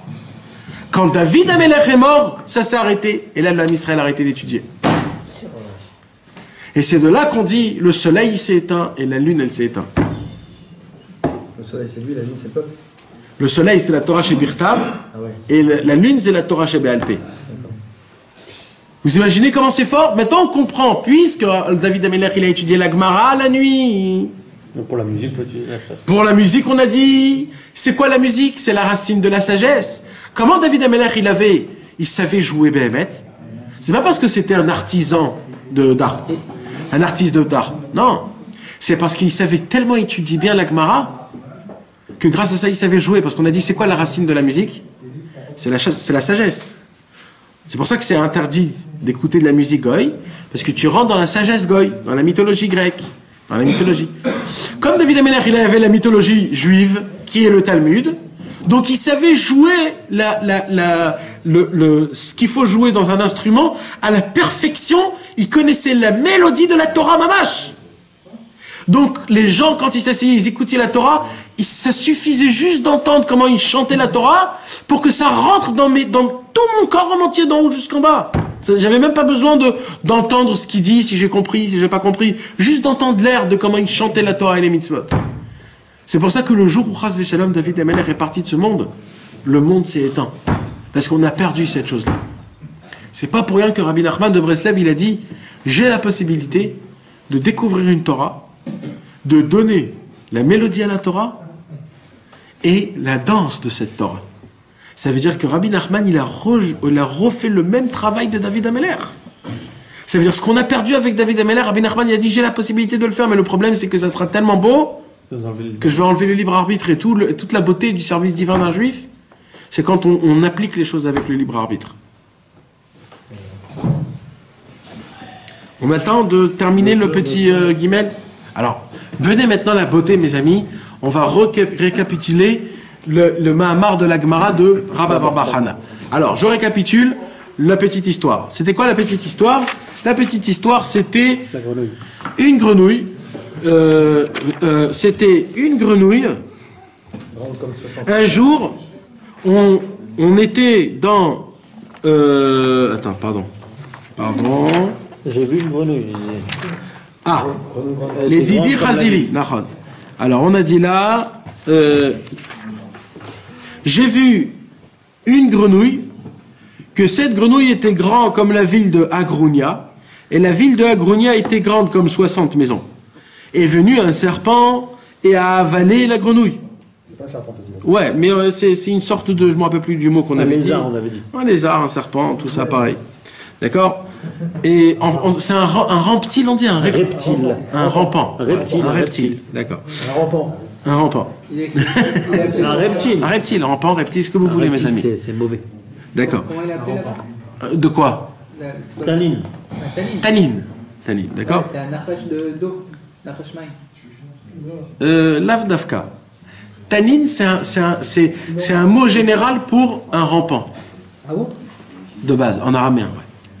Je le traduis comme ça. Hein? Je le traduis comme ça. Comment? Serpent. Bon, ok.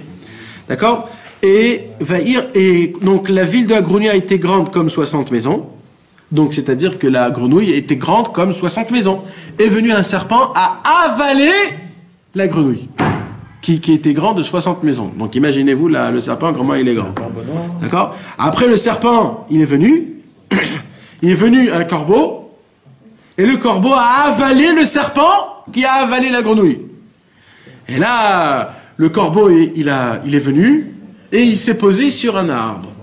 Et là, la Gemara, elle dit, imagine-toi l'arbre, comment il est grand. Ok? C'est ce qu'on a étudié. Maintenant, vous allez voir comment Rabbi Nachman, il va faire un jeu de mots, comment il va faire rentrer tout ce qu'on a étudié dans cette histoire. Et c'est ça l'histoire que Rabba bar bar Chana nous a dit. Les Didi Chazili Aï Akrukta. Moi, j'ai vu 7 grenouilles. Comment on appelle une grenouille? On a dit? Oui, mais comment en araméen? Akrukta.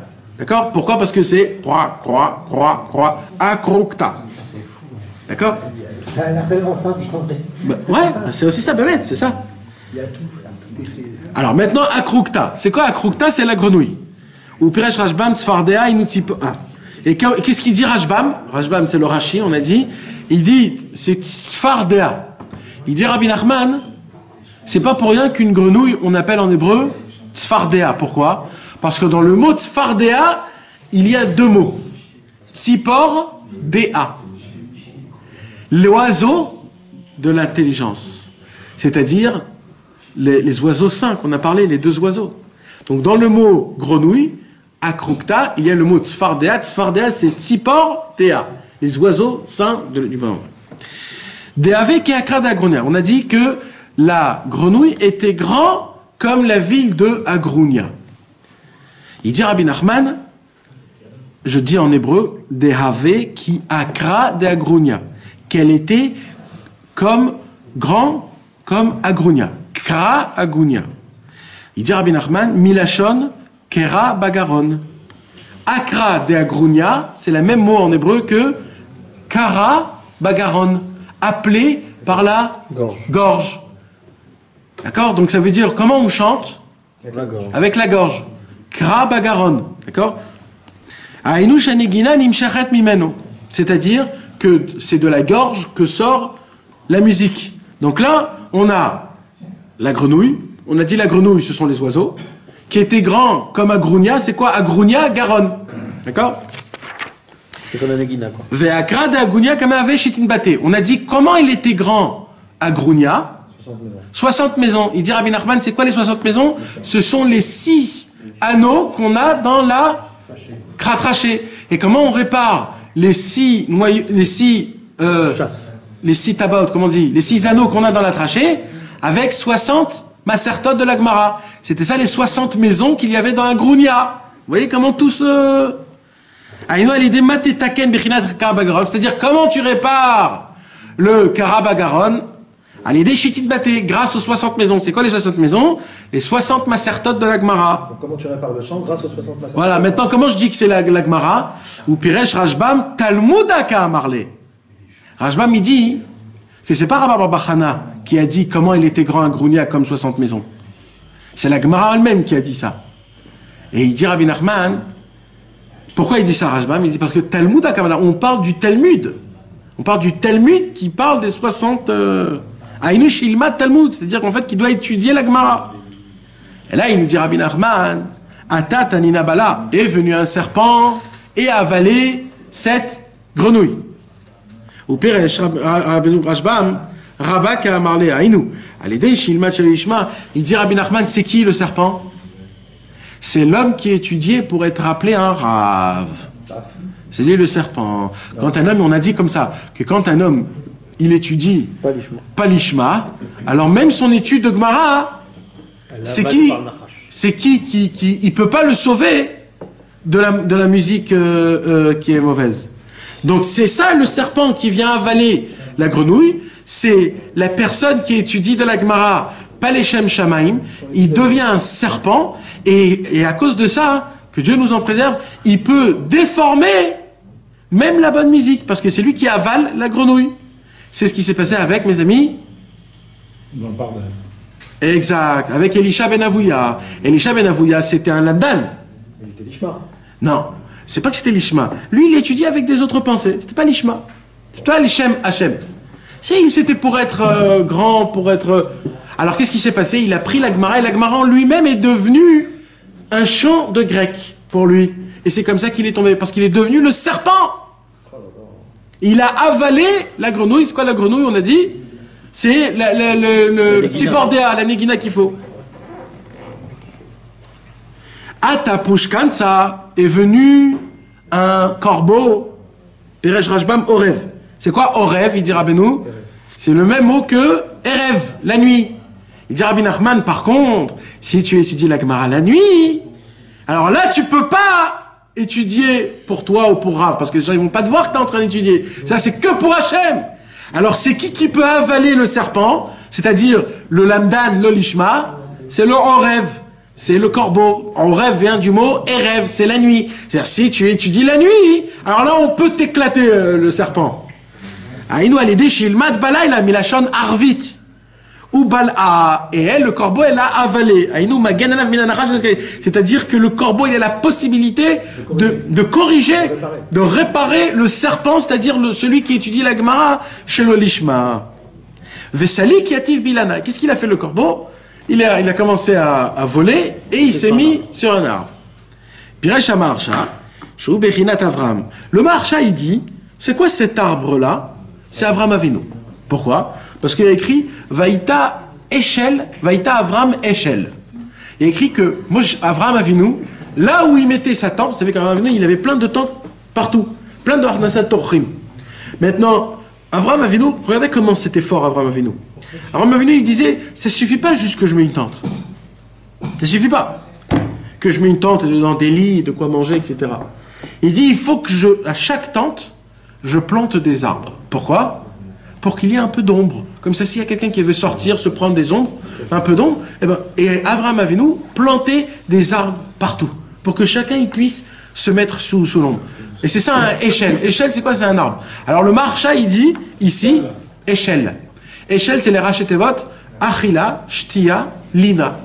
C'est ce qu'il donnait à Abraham Avinu. Manger, boire, dormir.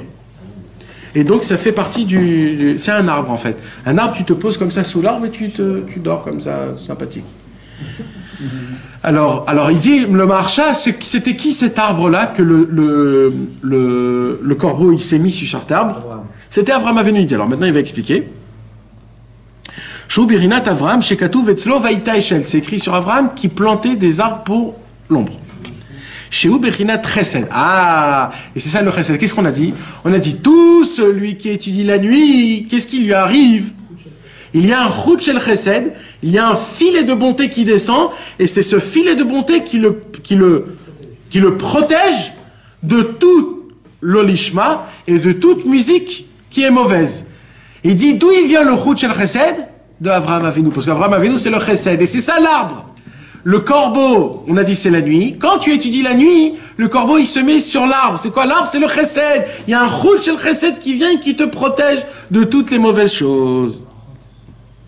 Et là, il dit Rabba Barbachana, imagine-toi combien cet arbre est grand si ce corbeau qui a avalé le serpent, qui a avalé la grenouille, que la grenouille était grande comme ça. Non, imagine-toi comment cet arbre était grand. Alors il dit Rabbi Nachman, chez Rabba Matmia, en fait il dit Rabbi Nachman, là en fait Rabba, il s'étonne.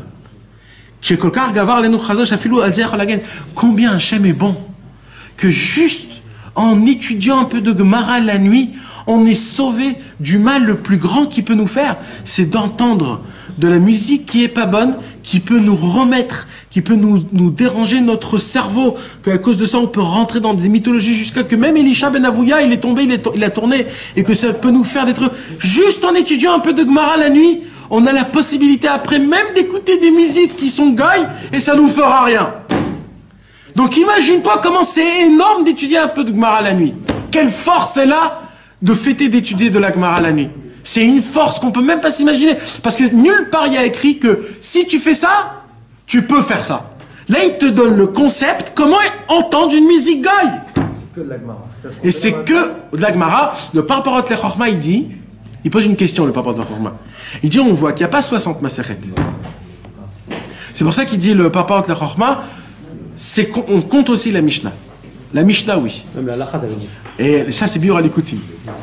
Mais de base, c'est la Mishnah. Mishnah, c'est plus facile, tu comprends? Des Mishnah, tu peux les étudier en français. C'est facile, c'est coulant, c'est pas compliqué. C'est des petites Mishnah. Et là, il y a 60 Masertot. Et là, BMF, tu peux arriver à faire...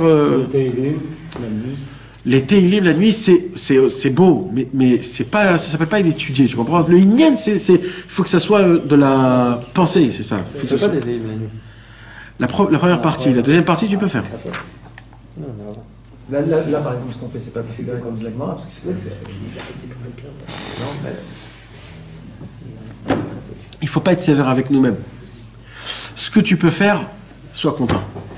Si tu as étudié un peu de Gemara, même à 7h du soir, 8h du soir, que c'est pas le moment idéal, mais... Pour la Gemara, c'est aussi après 27. Pas obligatoire. C'est certain que c'est meilleur. Le vrai moment, c'est après Khatsat. Parce qu'on a dit, on a dit, il y a les deux oiseaux, ils sifflent, ils ont toute leur force, c'est la première partie de la nuit. Et à Khatsot, ils commencent à crier parce qu'ils voient qu'il y a les autres oiseaux qui viennent. Parce qu'il a dit la nuit.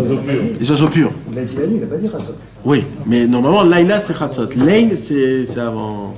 Alors, Laïla, c'est Khatsot. Il y a un Zohar, toute la puissance des premiers oiseaux, c'est dès la Shkia jusqu'à Khatsot. C'est pour cela que toutes les mauvaises choses se passent à ces temps-là. Tu parles pour les oiseaux négatifs. Négatifs. C'est là où ils ont la force. Les philosophes, les musiques, les discothèques, toutes les choses se passent à ce moment-là. À Khatsot Laïla, ils sont obligés de partir. Pourquoi? Parce que les purs, ils arrivent. Et quand il part, ceux qui sont impurs, ils commencent à crier « Oi, oi, pourquoi je dois partir? Oi !» Et quand eux, ils crient « Oi !» ceux d'en bas aussi crient « Oi !» Pourquoi? Parce que c'est terminé, etc., etc. Parce qu'en ce moment-là même, les oiseaux, ils vont venir louer à Kadosh Baruch Hu à Chatzot Laïla. C'est pour ça que c'est très important de se lever à Chatzot Laïla. À partir de la Shkia jusqu'à Chatzot Laïla. C'est le moment où il y a de la force pour les clipotes. Donc vous avez vu, mes amis, venez, on essaye de récapituler un petit peu comme ça.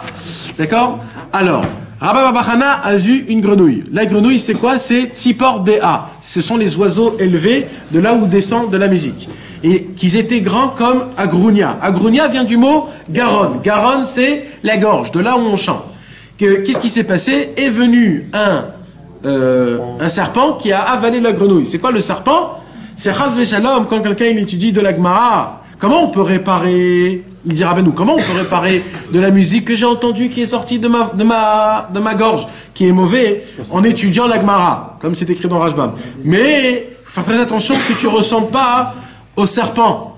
C'est qui le serpent? C'est celui qui étudie la Gemara, mais je suis Shitkarerbi pour qu'il soit un rave, pour qu'il soit un lolishma. Parce que quand c'est l'olishma, il n'a pas la possibilité de se garder. Et là, il nous raconte, est venu un corbeau et a avalé le serpent. C'est quoi le corbeau? On dit Orev. Orev, c'est Arvit. Arvit, c'est la nuit. Par contre, il dira, ben nous, si tu dis la Gemara la nuit, ça serait obligé que c'est l'ishma. Et grâce à ça, tu pourras tuer le nachash. Et là, tu as la possibilité de pouvoir étudier la Gemara l'Eshem Shamaim. Et ça va te réparer ta gorge qui a été envahie par les cils. Et après, le corbeau est monté sur l'arbre. Il dit Rabbi Nachman, il rapporte le marcha, que le marcha, il dit l'arbre c'est Avram Avinu. Avram Avinu c'est le chesed. C'est ça le chut shel chesed qui descend sur une personne qui a étudié la nuit. C'est ça le bouclier pour qu'après il puisse entendre toutes sortes de musique qui ne lui fera rien du tout. C'est beau! Et on peut dire que le serpent aussi c'est une musique volée. Je sais pas. Rabbeinu, il ne le dit pas. Rabbeinu, il dit que le serpent, c'est... Je pourrais penser que c'est des autres musiques, puisque ça répare que tu peux les écouter, les autres musiques. Tu vois? Peut-être. Peut-être. Peut-être. Le serpent, celui qui étudie... D'accord? Donc en vérité, on voit c'est comment Rabbi Nachman, il nous a tout embelli. Mes amis, Baruch Hashem, on a fait le plus dur de cette Torah. Il nous reste Bezrat Hashem le cours prochain qu'on va terminer la Torah Gimel. Ça sera un cours aussi très sympathique parce que Rabbi Nachman il parle d'un Inyan qui est très sympathique. Et Bezrat Hashem, le plus dur de cette Torah on l'a fait. Le plus dur de cette Torah on l'a fait et je suis très content que grâce à Dieu on a avancé énormément. J'espère que c'était sympathique parce qu'il était difficile. Hein. On a parlé un peu de Kabbalah, un peu de ça, mais bon Hashem, on l'a dirigé un peu avec David, Shaoul, etc., etc., etc. Que Dieu nous donne la force, Bezrat Hashem, qu'on puisse étudier la Torah la nuit, les Shem Shamaim, pour Akadosh Baruch Hu, et que ça puisse nous sauver de tout mal, Bezrat Hashem. Nana. Bon, il arrive. On a fait une petite collecte s'il vous plaît. Une petite Il n'y a pas d'obligation, chacun ce qu'il veut. L'obligation, mais un peu quand même. Mes amis, juste avant,